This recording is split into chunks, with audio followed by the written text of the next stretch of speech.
Decades ago, when my grandma came to Moganshan for travel on her own, the facilities were all really rudimentary. That is no longer the case now, and today I expect nothing except eye-opening awesome. And this urban woman's eyes are definitely open. I don't think I'm in Shanghai anymore. As I'm seeing houses in a tree. This is a kind of adobe baked earth material. A round, rustic house that is set in the canopy and blends with its surroundings. Oh, if I were a wood fairy, I would be sitting on this on Midsummer Night's Eve. To break a city person into the forest, what better way than animals? Watch out for horse poop. Say hi to Dutch miniature horse Mocha, but you can't ride this. Gearing up for a real equestrian experience. This is an 8-year-old girl, Xing, and she's gonna be my good pal today.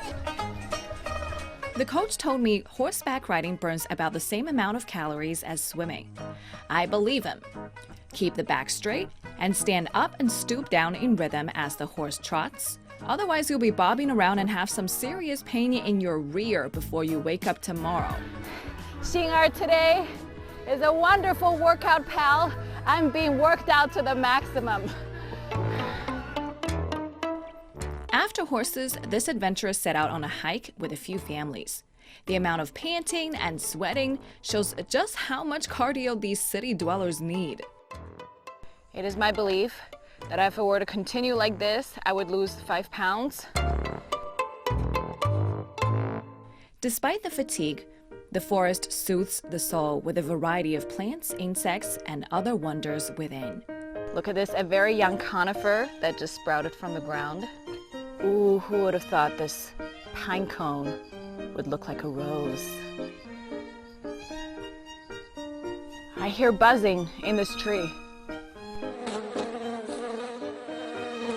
Between the red dragonflies, cobwebs, jade-colored bamboos, and spiky pine needles, you may ask yourself when was the last time you climbed a tree or captured a ladybug in a jar like a small child. I guess people like to be into where they are when they travel and not just say, I've been to so-and-so attractions and learned nothing. If you come out early, you might run into some squirrels, weasels, hedgehogs, and insects. When I was a kid, I had more chances to be with nature. That's not the case for my daughter. And I'd like her to get to know the forest. Trekking along the winding, misty, or sunny mountain paths, one starts to relax and appreciate the ink-wash colors rarely seen in the concrete jungle. The first bed and breakfast in Moganshan sprouted about 10 years ago. Now, resorts with similar aesthetics line the slopes of the soft, undulating terrain.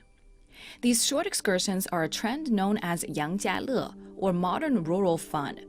Qiandaohu, or Lake of a Thousand Islands, is another popular destination for such a trip. Because in the past, people didn't even think about something which is right in your backyard. But now, as people are realizing that, wow, there are such amazing places, naturally amazing and beautiful places. Now, when I go to Yunnan or Chengdu or Fujian, in far out provinces, I see more and more designs of the small minsus or large places are a lot more celebrating the local aesthetics. Back in the forest, if it's not too cool for you, wash away fatigue in the sky pool that sits right on the edge of a cliff 700 meters above sea level. 5 elements exist in ancient Chinese philosophy, that is water, fire, earth, wood, and metal. If you think of the big cities as heavy metal, this is where you'll find the rest. Under the clouds overlooking the mountaintop reservoir, one feels as though they could float away with the breeze. I call this a trip, one where you find your element. Siqi ICS for CGTN, Moganshan.